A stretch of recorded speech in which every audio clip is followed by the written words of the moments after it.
This is the Blood Red podcast from the Liverpool Echo. This is the Royal Blue podcast from the Liverpool Echo. Hello everybody and welcome to this very special joint Blood Red and Royal Blue podcast. I'm Phil Kirkbride and I'm your host, the Everton correspondent, and today joined by Joe Rimmer, Paul Gorst and Adam Jones as we talk about the issues that are facing both clubs during this coronavirus crisis.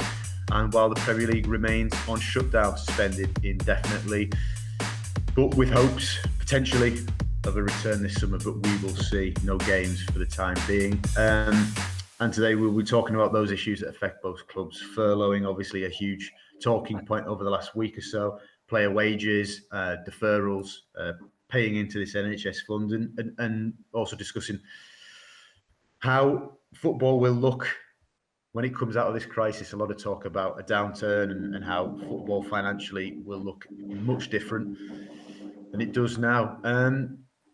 Gorst, I'll start with you, and I know you guys have spoke about it on a separate Blood Red, but just for the purposes of today's pod, what was the thinking at the club, as best you know it, at Liverpool?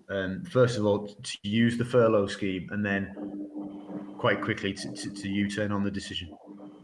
To be honest, I don't think they expected quite the feeling of anger about it, to be honest. I mean, it was announced on the Saturday afternoon, wasn't it? And by the Monday evening, they basically done a complete 180 on it. So I suspect Liverpool officials were locked in talks across the weekend, just trying to come to an agreement, because, you know, Liverpool to kind of sell themselves, they do, you know, we hear so much about espousing the use of Bill Shankly, and Liverpool don't really miss an opportunity to quote him when they can. So to say that this means more, and, you know, all the kind of socialist values that Shankly is synonymous with, to then kind of go back on that and use a government fund that was set up for struggling businesses to pay your lowest paid workforce, just didn't sit right with many of the supporters across the world. And it was very much, it seemed to be more the outpouring of anger towards it was very much more of a local thing. I had quite a few supporters from America and various, you know, parts of the world who didn't quite see why there was so much disappointment around the decision when the staff were still being paid 100% of their wages.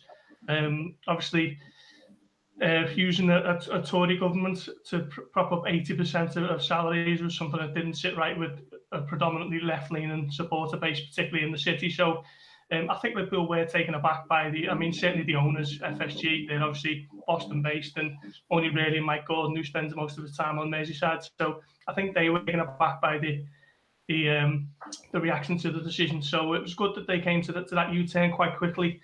And it was good that they were able to hold their hands up and say through Peter Moore's open letter that, yes, okay, they got it wrong, and it's one that they're rectifying, and they've taken up on now and are using their own funds to pay who are, as we say, the lowest paid members of staff. Joe, obviously Everton's stance at the minute remains that there's no immediate plans, but of course, constantly reviewing the situation. But why do you think that other clubs who have used furlough, Spurs, Newcastle, I think Norwich, why do you think they seem to have escaped the heavy criticism that came Liverpool's way? I think there is a difference between the types of fan base, as Gorst mentioned. Then Liverpool's fan base is very much in the city, left-leaning, and I think what worries me is that nobody saw that. Maybe some did see this coming. I thought as soon as it was announced, I think all of us were talking and saying, I can't believe this has happened. And I think a lot of fans, that was their immediate thought. And I just don't think you get that with many of the clubs, especially, I suppose, some of the London clubs. It might be, the fan base is perhaps a bit more varied, but in Liverpool, it's a very much left-leaning fan base. And they didn't see the backlash. It's slightly worrying. It's the second time that they've sort of climbed down on something, the £77 tickets in 2016. Walkout that followed at Sunderland. You know, they learned their lesson then. They were praised for the U-turn, the apology that followed after that, and they've rightfully been praised again for this. But it just slightly worries me that's happened again. I think perhaps they should have seen which way the wind was blowing and delayed this a little bit, and at least waited more clubs to show their hands before they decided to make a decision like this. Adam, from an Everton point of view, some of the clubs that have used the decision have obviously been in profit in the last set of accounts that we've been. Everton, obviously, quite the opposite, record losses. How do Everton resist the need to furlough if this goes on for longer and cash flow becomes a big problem? I think they've just got to prioritise this, to be honest, because I think we've seen from the backlash not towards Liverpool as well. I think we saw it. I think I mainly first saw it when Spurs took this decision to furlough staff, and there was quite a lot of backlash in the national media from that.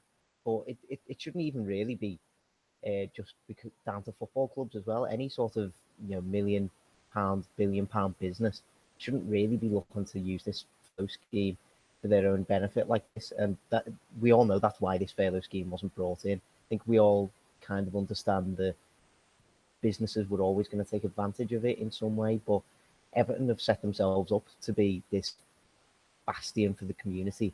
They can't really be seen to be going down that route and trying to use government money to essentially dig themselves out of the hole in future. So I think Everton have just got to prioritise doing anything possible to stay away from the furlough scheme and just keep using their own funds in any way, shape or form, because the financial impact of this disease, just we can't really know anything about it for a good long while yet. So I think Everton have just got to try and prioritise, look, let's just pay all our staff ourselves, and then let's see where the situation lies in a few months.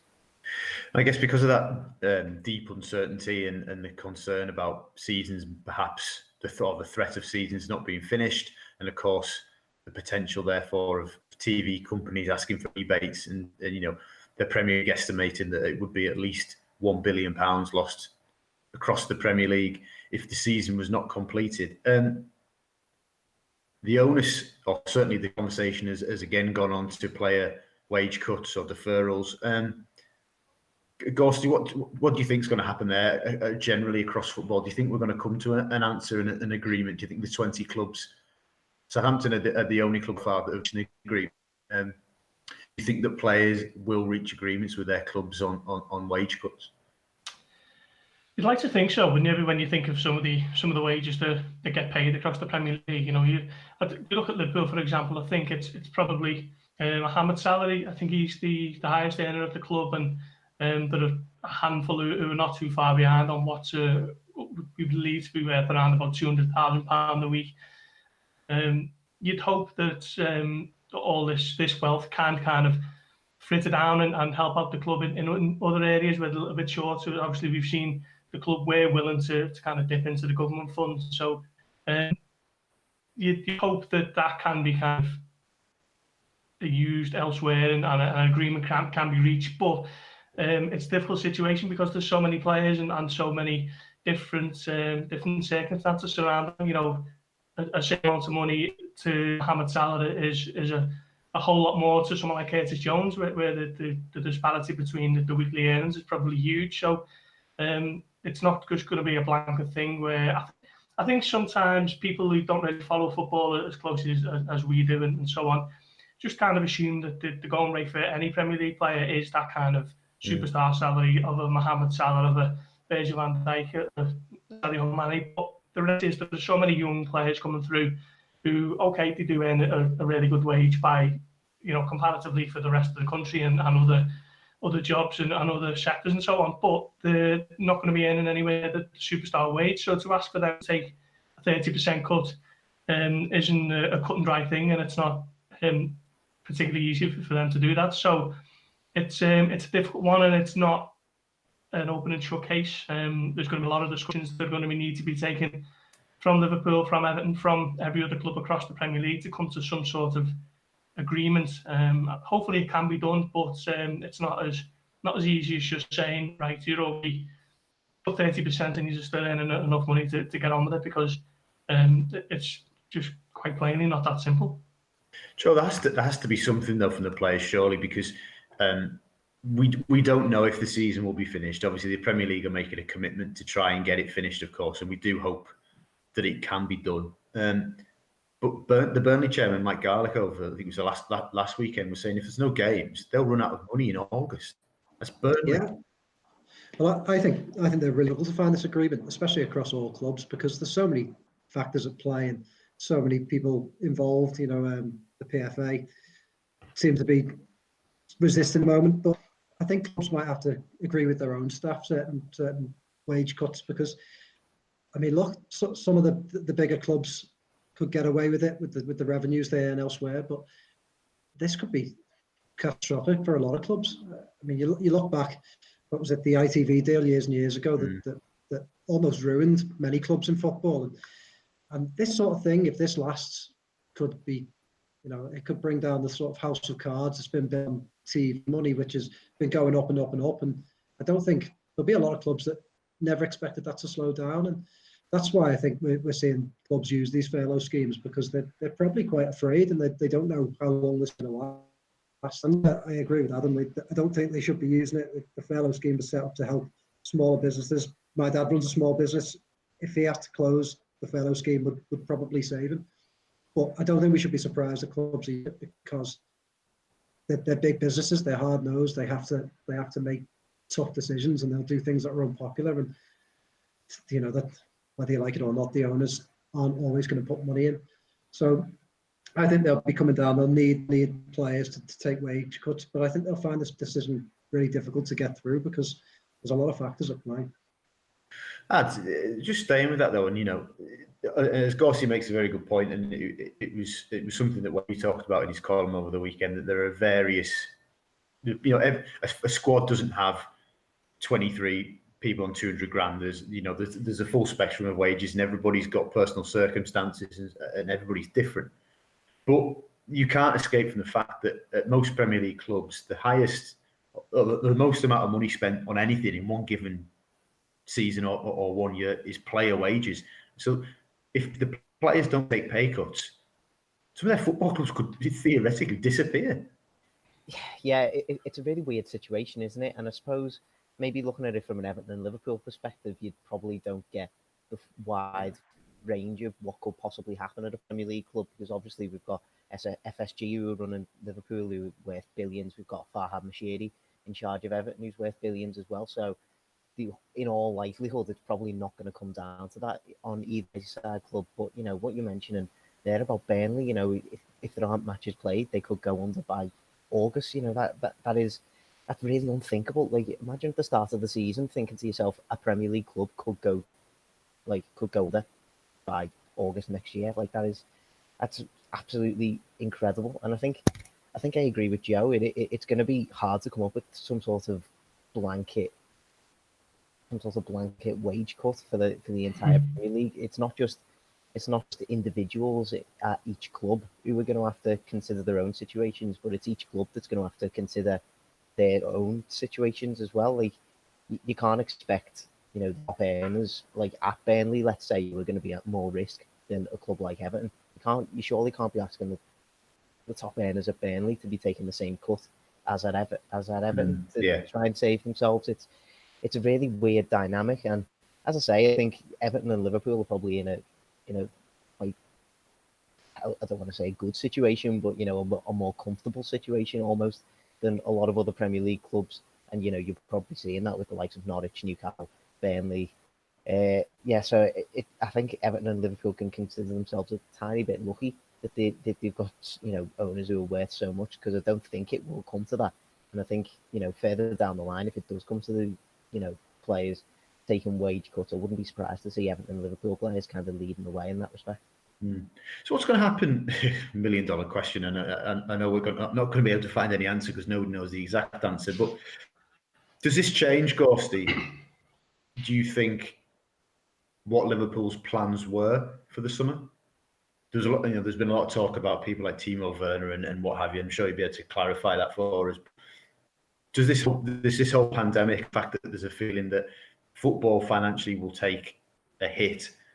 You think Liverpool and Jurgen Klopp are going to have to sort of take a step back and reconvene with Michael Edwards and go, no, we can't go for player X, Y, and Z? Or on the flip side, this club are going to need to sell players to to help them out of a black hole, so we can go in and get somebody we maybe didn't think we could. Yeah, I think we might get transfer market that's a little bit more streamlined, if you like. We see so many figures now, and the going rate for a decent Premier League player is 40-50 million, isn't it? And you don't really bat an eyelid when spending that kind of money now. So I think we might see a little bit more of a decrease in transfer figures across the planet. I think something that starts to resemble a little bit more, what you might consider fairly normal. Because let's face it, we've already heard Ole Gunnar Solskjaer this week suggesting that Manchester United might be able to exploit the transfer market, and those are the words he used. So big clubs who, they've been hit financially by, essentially football has stopped trading, but big clubs still got a financial reserve to fall back on, and if the case is that clubs have to sell their players a little bit of a knockdown price, then Liverpool, you would imagine, would be a club who were able to kind of profit from that, if you can say that. I mean, it sounds a little bit opportunistic and a little bit perverse, but that could be the situation when Liverpool do bring in a player that was once worth 40 or 50 million when they're bringing him in for maybe around half that. So that could be the knock-on effect, but it would be a knock-on effect for the entire football and ecosystem. So I think we might see transfer fees decrease significantly this summer. What about wages, Joe? Do you think that inevitably new contracts, new players coming in, they just simply can't, and their representatives cannot ask for what players are on now? Yeah, quite probably. Yeah. If you think a player coming in now, Liverpool would pay 120,000, 150,000 for a first team star coming into the team. It might be a case of maybe paying around a third of that, and then once everything's back on its feet, then you can look at a contract renewal that's more in line with what the big stars are already earning. That could be one way of looking at it, but it's such a difficult thing to predict, isn't it? Thank you. Things then. You did say, Joe, didn't you? I did. Doesn't matter. Sorry. The big one there. I'll come back to you. Adam, where does this position potentially? Same question from an Everton point of view. We're aware of the interest before the suspension in Gabriel at Lille, young defender. Would look like he was going to cost 30 million quid. Do you think that this increases Everton's chances of being able to get him, or does this make it doubly difficult? Will they up the price? Will they reduce the price? I think it's interesting, isn't it? Because we were already very interested by what Everton's transfer situation was going to be anyway after the latest club accounts and the general meeting. It's very obvious that Everton have to be a little bit more careful with their money than they had over the last few years, and I think maybe the situation that we're in now just has prioritised the need for a really clear and cohesive transfer strategy, which, apart from maybe the summer of 2018-19 season, there hasn't really been that at Everton for a little while. So it really puts a little bit of pressure on Ancelotti and Brands. This scattergun approach almost that Everton have seemed to possess over the last, probably before Marcel Brands came in over those few years. That scattergun approach just won't work now. Everton can't be seen to go and spend 20 million here, 30 million there, 30 million there.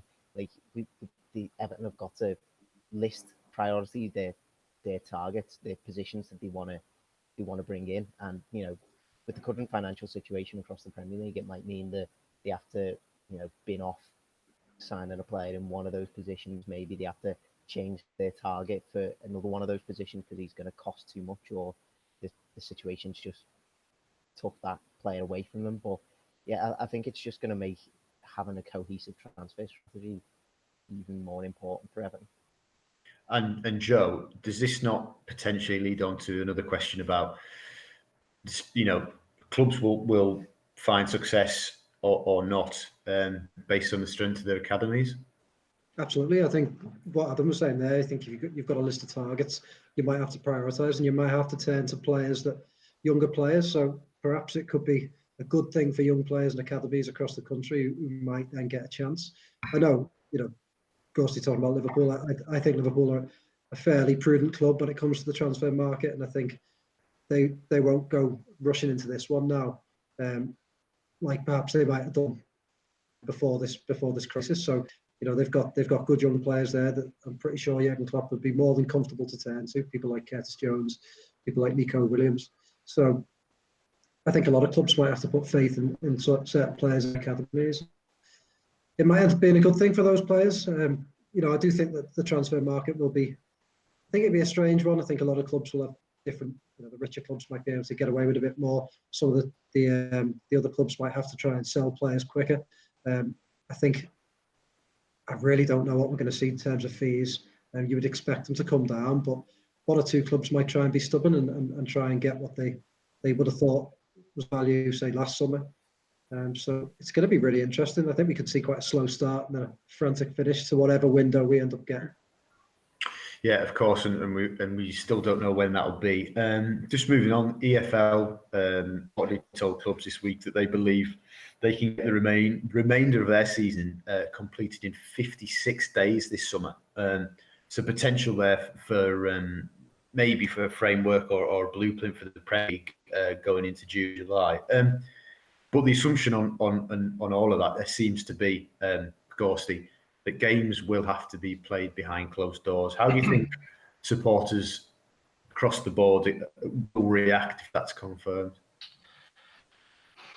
I mean, you're almost getting into the territory where you just want to get it done and dusted and just recap it all and get next season started when it's safe to do so. I think for Liverpool's perspective, it'd be crushing to have Jordan Henderson lifting that Premier League trophy in front of no one. I think it'd just be a soulless victory after waiting 30 years for the first league title win, and I just couldn't really imagine how surreal and how sad that kind of prospect would be. But at the moment, it's probably looking like the most likely scenario, isn't it? Because who knows when it's going to be safe to have 40, 50,000 people congregating into a football stadium once again. So unfortunately, that does look to be the most viable way forward at this stage. I know some people have suggested to just wait it out until you can kind of pack thousands of people into a small area once again and get it all running and bring back just traditional football atmospheres for big games. But how long do you wait? That is the thing.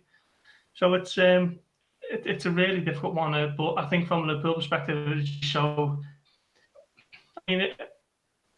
it probably would represent something of an anticlimax, wouldn't it, when Liverpool finally do lift that Premier League title and there's no one there to see it, and who knows what the measures are with the lockdown situation at that point. And when it happens, people are still going to be indoors and not going to be able to go out and have a drink to celebrate it. It's just such a surreal position that we're all in at the moment, and we're just taking it day by day to see what the answers are. But it would be a really, really weird situation now.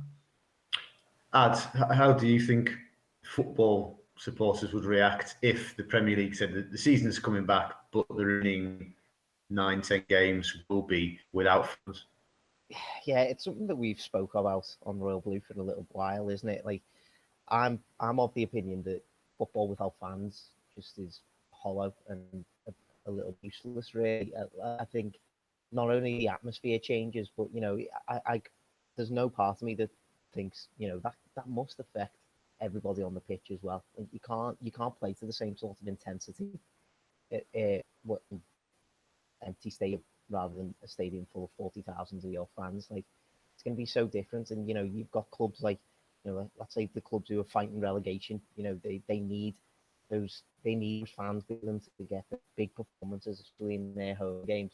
And to be playing that in front of no supporters, it's going to feel even worse for them if they were then to be condemned to relegation. So I think as an absolute last resort, that's what it's going to have to come to, because I still think finishing the season should be the priority. I don't think we should be prioritising starting a season that hasn't started yet. I think, as we've talked about, the importance of getting these games on, for clubs even like Burnley in the Premier League it's so financially important to get these on.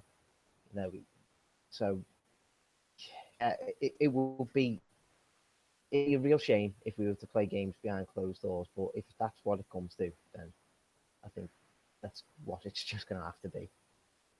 Joe, just going back to Goss's point of Liverpool and actually winning the league behind closed doors. I mean, the prospect of behind closed doors football is fraught with difficulties anyway. But how on earth would the City be able to sort of police or control? Because everybody would want to come out of a Liverpool persuasion and celebrate that. And how difficult would it be to actually prevent people from being round the ground on the night when the club could the trophy? It'd be so difficult, surely.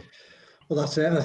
I have absolutely no idea. I mean, I personally think that they have to get the season finished, and if that's behind closed doors, I think most fans accept that. But the worry is that people would just turn out, and the worry people would say, you know what, screw this. Even if I have to go around to my mate's house to watch it, people would be breaking the rules, left, right, and centre. And I just think the authorities think what's to rules. If you can't pack people into the ground, and I think they will have to get this season finished, and I think it will be behind closed doors. I think Liverpool as a club will probably promise some sort of party afterwards. They'll fill out Anfield, they'll lift the trophy again, they'll have a parade, all that sort of thing. And I think most sensible fans will accept that this has to be done, and it has to be done behind closed doors. It's that sort of situation. But how they police that sort of thing is just it's a worry. It's an unknown. I think that will be the biggest concern around playing games behind closed doors. But look, it's not about Liverpool. They get the season done, not Liverpool, but for Leeds United, for West Bromwich Albion, for the clubs in the relegation zone, for the clubs in League One and League Two. All of those clubs need to get things sorted, and they need to know where they are next season. You can't start next season without getting that sorted. And I think we talked about the financial implications of a break, or the financial implications for a club like, say, Leeds United, who have sit on the brink for. What happens to them if they've spent a season almost getting up, the season gets cancelled and they don't go up? Yeah. And then this break comes through. They could go under. It's not beyond the realms of possibility. I think we need to get this done, and if it's behind closed doors, fans need to be sensible enough to accept that and accept that it needs to happen. So if it does go behind closed doors, and I'll open this to anybody who wants to answer, what does Sky BT have to do? Because if you're a season ticket holder at Goodison or Anfield, and you can't go and watch that game that you've paid for, I mean, you probably get a season ticket or what have you, but are you not entitled to see that game if it's played behind closed doors? I think there'd be a moral duty on the TV companies to open it all up and just ignore the subscriptions and just make it like it on BBC, because that is a massive incentive to keep people indoors and keep people watching it from the sofas. So I mean, that's what they'd have to do. I mean, let's face it, the Premier League want to get the season done because of the division deal, because of how much money is still owed. There's still 92 games left to play. How many of them are going to be on TV? How much is a TV game worth? It all centres around that TV deal. I think when it was last agreed, it was around about 9.2 billion, which just shows you the kind of figures that they're dealing with. So I think from Sky and a BT perspective, they would have to just stick it on there for free. Anybody disagree, Gorst? Do you think that's the way it would have to go?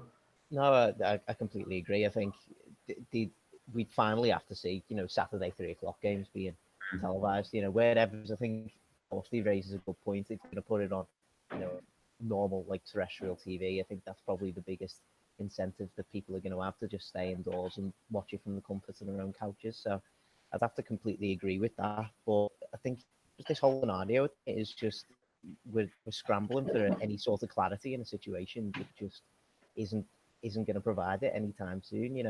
I think the Premier League and football in general are winning with the rest of the country, the rest of the continent, the rest of the world in how we're dealing with this situation. And at the minute, we haven't dealt with it well enough to be able to really consider and put into place rock solid plans that will happen for us in the future. So, we can keep these questions going, I suppose, but they're only going to be questions for the foreseeable future, because I just can't see how this situation is going to change for a while.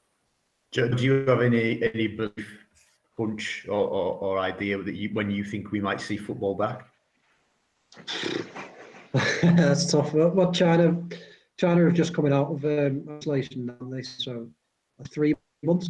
So this is week 3. Am I right? Yeah. It all seems to sort of join together. So week 3 and the first week of April. So maybe towards the middle end of June. And then play throughout the summer months, have a break, start the new season again in late September. I don't know. That's a massive guess. And China went into lockdown. They did it very well. They were very strict. We perhaps weren't as strict in lockdown immediately. So every country's different. It's difficult to know. It's difficult to know. Just going back to players and contracts. Obviously, FIFA released their guidelines this week about contracts that would have finished at the end of June, because obviously they won't be finished by then. Gorsty, how does that impact Liverpool? Are the players that were likely to have left in the summer going to be hanging around for longer than expected now? You'd imagine so, yeah. I mean, I think Pedro Chilavella is one of them. Adam Lallana is still likely to leave.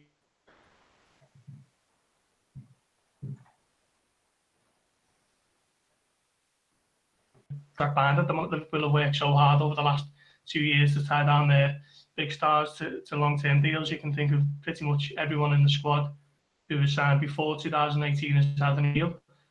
The only one who is Wijnaldum, who is probably the odd one out, and his deal expires next summer. So I don't think Liverpool have got too much to concern themselves around that. Luckily, I mean, Pedro Chilavella, very much a fringe player anyway.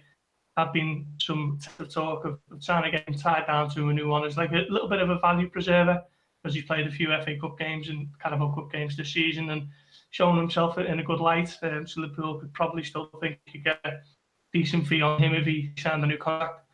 But they resigned to losing Adam Lallana, who wants to play more games. So those are the two big ones, really. And I imagine that they still probably would leave at the end of the season. But whether it'll just be a short-term extension until the end of the Premier League season, I'm not quite sure how that will manifest itself. But that is probably the most logical one at the moment.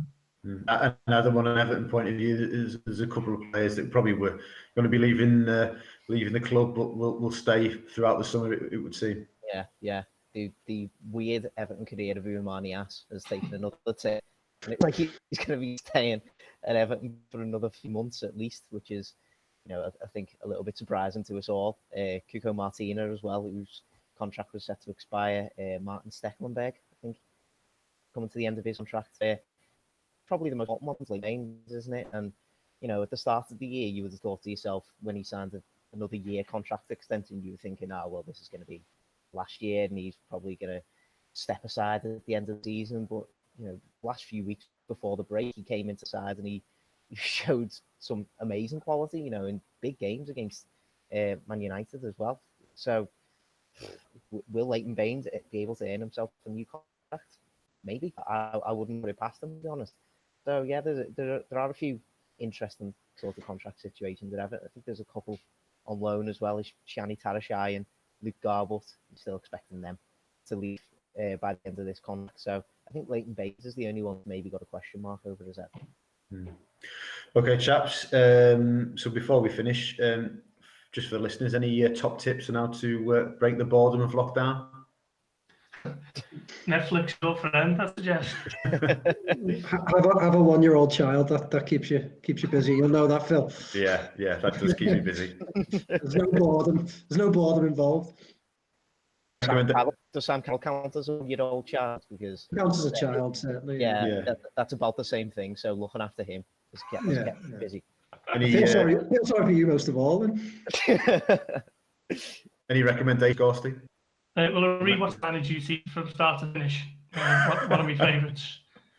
Just after watching a DC thing called Black Lightning, it's okay. I wouldn't shout it from the rooftops. It's not bad. And I'll move on to once I finish one. Okay. Anybody else? I've just started watching Parks and Recreation on Amazon Prime, and I am hugely enjoying it. I'm binging the whole thing now. I think I'm up to like season 5 or something. Tell you what, it's off like Amazon Prime and Netflix. I know. Wow. It is. Wow. Well, okay. Joe, anything? I've just finished Tiger King. You can come on Twitter and debate the morals of that if you like. Didn't say think that was that great. Watch The Sopranos, watch The Wire if you haven't seen them. This is your chance to get educated with the best 2 series of all time. Yes. It's a fact. That's not Absolutely. It is in fact. It's a freaking brilliant. Excellent. Chaps, so much for your company, and thank you for listening to this special Blood Red and Royal Blue podcast.